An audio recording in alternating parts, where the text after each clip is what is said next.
শুনো আমার নাস্তা। ও, আজকে আমার একটু পেট ব্যথা করতেছে। শুনো, তুমি তো সবসময় বলে শরীর খারাপ শরীর খারাপ। একদিন বাড়িতে থেকে সেদিনের টাইম মতো কি খাবার পাবো না? আরে শরীর খারাপ তো রান্না করে কি করবো? আজকে আমার ছুটি, আজকে আমি রান্না করব। সারাদিন শুধু ফোন ফোন ফোন, আমার সাথে কথা বলো। বন্ধুরা, এটা দেখার আগে তোমার মা বেঁচে থাকলে ভিডিওতে লাইক করে যাও, আর বাবা মা দুজনে বেঁচে থাকলে ভিডিওতে লাইক সাবস্ক্রাইব দুটোই করে যাও। কি কথা বলবো? বিয়ের পরে তো সব কথাই বলছি, আর কি কথা বাকি আছে? আচ্ছা, একদিন আসবে যখন আমাদের সব কথা শেষ হয়ে যাবে, তখন? তো প্রথম থেকে আবার শুরু করব?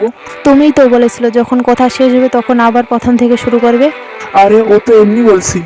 তার মানে ওটা মিথ্যা? আচ্ছা, তোমার সমস্যা কোথায়? প্রতিদিন শুধু বাহানা করো। তুমি অনেক চেঞ্জ হয়ে গেছো। আমি নয়, তুমি চেঞ্জ হয়ে গেছো। ছোট ছোট কথার প্রতিবাদ করো।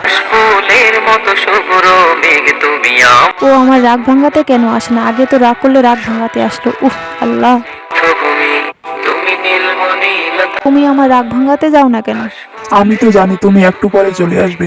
তাহলে তুমি প্রথমে কি বলছো? তখনকার কথা আলাদা, তখন তো আমাকে হারানোর ভয় ছিল। আর এখন? এখন আমি যাই করি তুমি তো আমার সাথেই থাকবে। আমি পাগল হয়ে যাচ্ছি।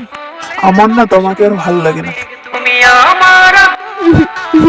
ও তো আমাকে বলছে সবসময় আমার খেয়াল রাখবে, আর এখন ও আমাকে কিছু মনেই করেনি। আমি বদলে গেছি, কিন্তু আমার ভালোবাসা বদলায়নি। আজও তুমি আমার কাছে আগের মতোই আছো। না, দোষ আমারই ছিল, কারণ আমি এখনো আগের মতো ভালোবাসা খুঁজি। কিন্তু আমি বুঝতে পারিনি ভালোবাসা বদলে না, কিছু সময়ের জন্য ভালোবাসা উলটপালট হয়ে যায়। তোমরা কখনো বউকে অবহেলা করো না। অবহেলা করলে বউ কাচের মতো ভেঙে যায়। তোমরা সবসময় ভালোবাসা দিয়ে আগলে রাখবে বউকে।